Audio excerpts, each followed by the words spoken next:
Weekly Spear News Review. Kalipunan ng mga balitang napapanahon at dapat malaman ng bayan. Ihahatid ng buong puwersa ng 9ID Spear News. Sa headlines: COMELEC checkpoint para sa paparating na barangay at SK elections umarangkada na. Uniform personnel at mga kabataan nagkaisa sa paglilinis ng danlugan ni Inang Peña Francia. 3 NPA sa Camarines Sur sumuko.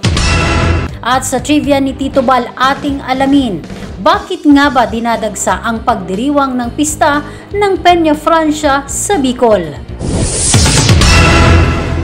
Magandang araw Bicolandia at sa lahat ng nanonood nating mga kababayan dito sa ating programang Weekly Spear News Review. Ako po si Christine Atole sa detalye ng ating mga balita. COMELEC checkpoint nagsimula na para sa papalapit na barangay and SK elections. Yan ang binantayan ni Maymay Cuebellas. Sinimulan na nitong Agosto 28 ang pagpapatupad ng COMELEC checkpoint kaugnay ng papalapit na barangay at SK elections. Sa isinagawang inaugural implementation ng checkpoint sa Legazpi City, ay personal na nakiisa sa Commission on Elections si Major General Adonis Bahaw kasama ang Police Regional Office 5 at Coast Guard.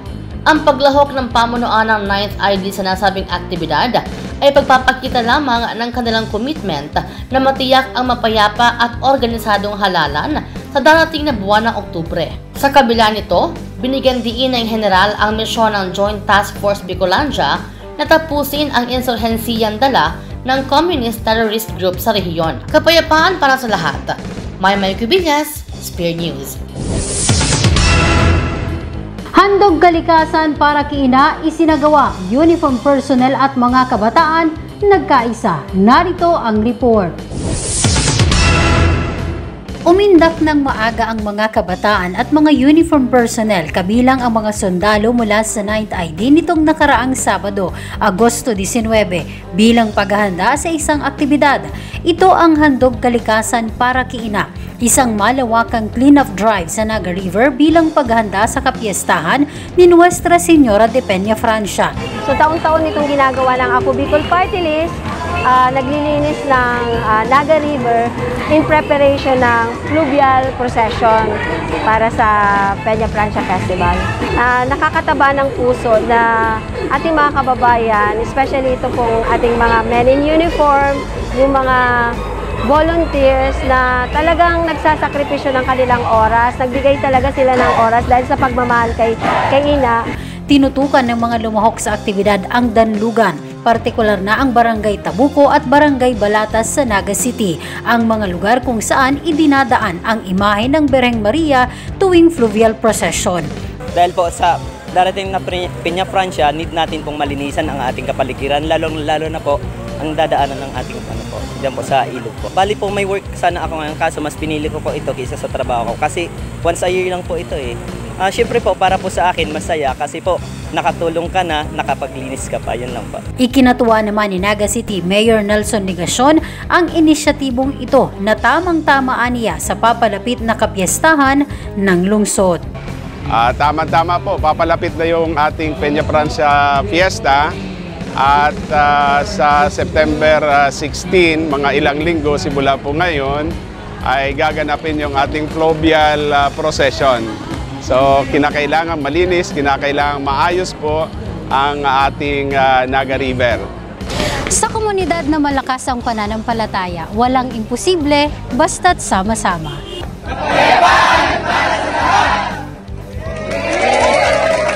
Christine Atole, Spear News.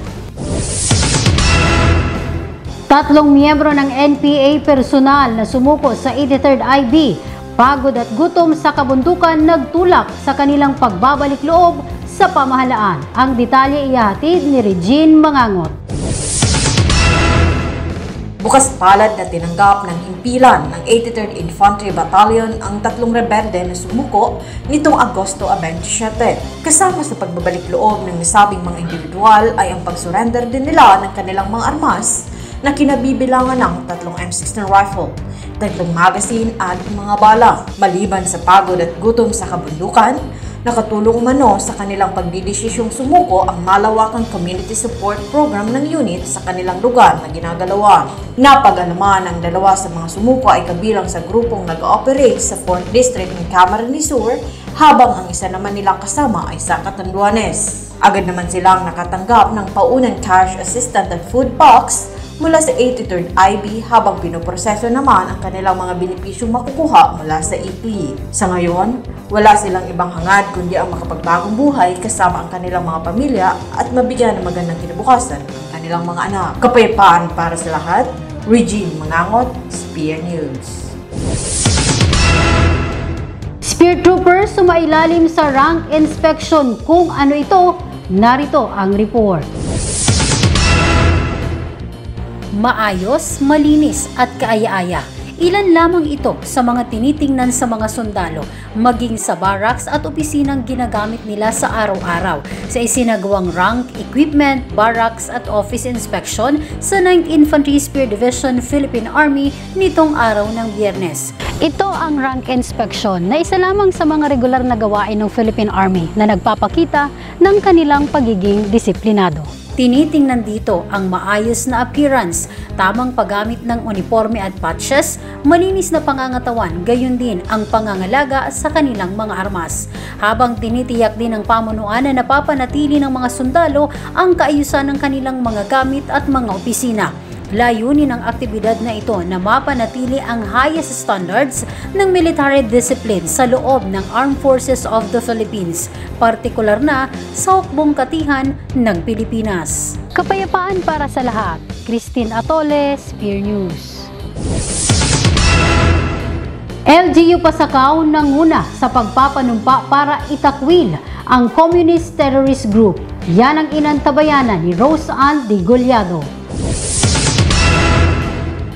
Gobyerno ng Pilipinas, as in susunod ko ang mga legal na suko sa Iran. Mismong si Mayor George Bengua ang nanguna sa pagpapasumpa sa mga residente sa bayan ng Pasakaw, Camarines Sur sa isinagawang serbisyo caravan at auto allegiance nitong nakaraang Agosto 25. Ang aktibidad na sinagawa sa Barangay Salvacion ay dinaluhan ng 62 mga miyembro ng Underground Mass Organization at 300 mga sibilyan upang itakwil ang Communist Terrorist Group sa kanilang lugar. Maraming salamat din sa mga UGMO members, sa mga underground movement organization na sa pagtalikod at pagtigil ng suporta sa New People's Army.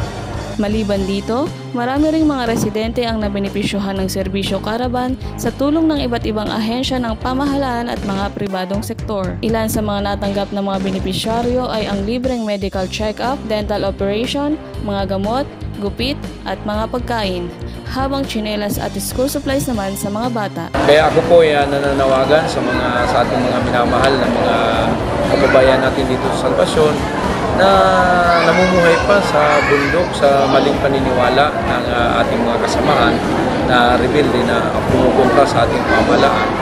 So ngayon ipinapakita natin sa lahat na ang lahat ng programa ng gobyerno ay para sa lahat ng tao.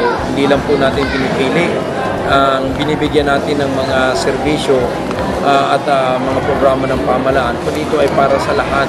Kapayapaan para sa lahat. Rose Ann de Gollado, Spear News. Mga kabataan sa Dil Gallego, Camarines Sur nakipagtalastasan sa talakayan patungkol sa dahilan kung bakit sila ang pangunahing target ng CTG sa recruitment. Yan ang tinutukan ni Victor Bandibas Jr. Victimize ng mga pinag-aralan, mga matalino. Kasi po, ito po yung ginagamit nila sa pagiging speaker ng mga CPNDF. Ito ang paniniwala ng mga kabataan sa Dil Gallego, Camarines Sur kung bakit sila ang target ng recruitment ng Communist Terrorist Group. Nabuksan ang nasabing usapin sa isinagawang information drive na isinagawa ng 81st Infantry Battalion at PNP Dil Gallego sa 200 miyembro ng El Verde Youth ng nasabing bayan. Layunin ang aktibidad na may mulat ang kaisipan ng mga kabataan, partikular na sa mga aktibidad na ginagawa ng Communist Terrorist Group para mahikayat ang mga kabataan na sumapi sa kanilang samahan.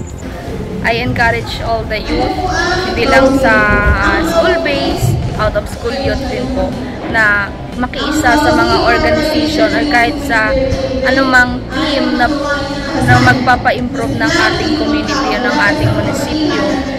And maiwasan natin yung mahikayat or maligaw ng landas ang mga kabataan.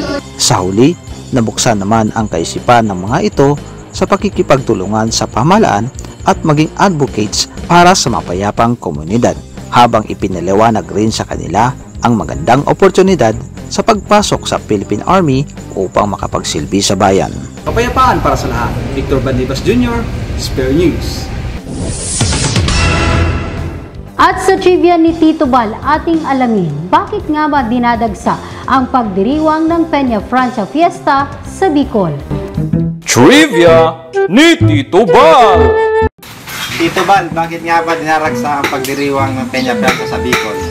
Alam nyo ba na 323 years na ang debosyon ng mga Bicolano kay Nuestra Señora de Peña Francia? Ayon kay Father Louis Oxiano, ang direktor ng Cáceres Commission on Communication, ang selebrasyon ngayong taon ay may temang Journeying with Ina and Deepening Our Relationship with God in these challenging times. Bakit po pinili ito ng simbahan? Pagkat ngayong panahon talagang meron tayong, of course, katatapos lang ng pandemic. We had a celebration of the Peña Francia Fiesta na very limited yung movements. So it was really a challenging moment for us. Pero hindi pa po natatapos ang kahirapan natin. Marami pa tayong mga pinagdadaanan. Kaya nangangailangan tayo ng tulong. So we have to deepen our relationship with God. Batay sa kasaysayan, May 19, 1434 nang makuha ang imahe ni Ina sa San Martin de Castañar sa Espanya at tinawag itong Nuestra Señora de Peña Francia. At taong 1700 nang ang pamilyang Covarrubias ng San Martin de Castañar ay lumipat sa Pilipinas at nanatili sa Cavite. Isa sa mga anak nito na si Miguel ay nagkasakit habang nag-aaral sa Universidad ng Santo Tomas sa Manila na may malakas na paniniwala kay Ina. Sa larawan ng Birhen Maria, siya ay nagamot at isa siya sa naging patunay ng himala ni Ina. Mula noon hanggang ngayon, marami ng deboto ang may malalim na paniniwala at pananampalataya sa imahe nito dahil sa himalang dala nito at pagtugon sa kanilang mga panalangin. Nagkakabuklod-buklod ang mga Pilipino sa pananampalataya at pagdebosyon kay Ina. At kung tayo ay napag-iisa ni Ina sa celebration ng fiesta, she can also give us that motivation to empower or to unite us sa pakipaglaban natin sa kasamaan, sa pakipaglaban natin sa mga dinadaanan nating kahirapan. Ngayong taon, muling inaasahan ang pagdagsa ng maraming tao, partikular ngayong buwan ng Setyembre, kung saan isinasagawa ang traslasyon at fluvial procession bilang pagbibigay pugay sa patrona ng Bicol na siyang ina ni Jesus. Kaugnay nito, nagpaalala ang simbahan at lokal na pamahalaan ng lungsod ng Naga sa mga dadayo sa lungsod upang maging matagumpay at mapayapang selebrasyon ng kapistahan. Balik tayo sa normal way of celebrating the Peña Francia. Mag-ingat tayo sa ating pagpunta. Let's be prepared, hindi lang po physically, but we must be prepared emotionally and spiritually. Hindi po tayo pupunta sa fiesta, nakakain lang, o pupunta sa mga mall. I hope yung mga devotees will really spend their time with Ina, attend the Mass, attend sa novenaryo, because that's the essence of Peña Francia. Hindi lang po yan carnival o mga commercial things. Hindi lang po yan concert, but it is really a devotion celebration of faith. Alam naman po natin na lifted na yung declaration of National Health Emergency. Pero siyempre kinakailangan pa rin magpasiguro at yung pag-iingat ay ipinapaalala pa din po natin sa lahat ng dadalo pupunta dito po sa lungsod ng Naga. Pero naintindihan po natin na yung talagang pinakasadya ay yung pagbibigay pugay, pagbibigay respeto at pagbibigay halaga sa kapiyastahan po ni Inang Peña Francia. So, welcome po kayo dito sa aming lungsod. At yan ang ating munting kalaman. Mula dito sa Basilica Minore, ako po si Tito Bal, ang may alam lamang. Para sa mga susunod pang dagdag kalaman, itanong mo lang kay Tito Bal. I-type lang sa ating comment section ang inyong katanungan at huwag kalimutan ang hashtag na Tito Bal What Now? At yan ang mga balitang aming tinutukan sa loob ng isang linggo dito sa Weekly Spear News Review. Para sa pagkakaisa, patuloy nating suportahan ang mga programang pangkapayapaan ng Philippine Army. Kapayapaan para sa lahat. Christine Atole, Spear News. Sundalong maaasahan sa paghahatid ng mga makabuluhan at totoong mga balita. Weekly Spear News Review.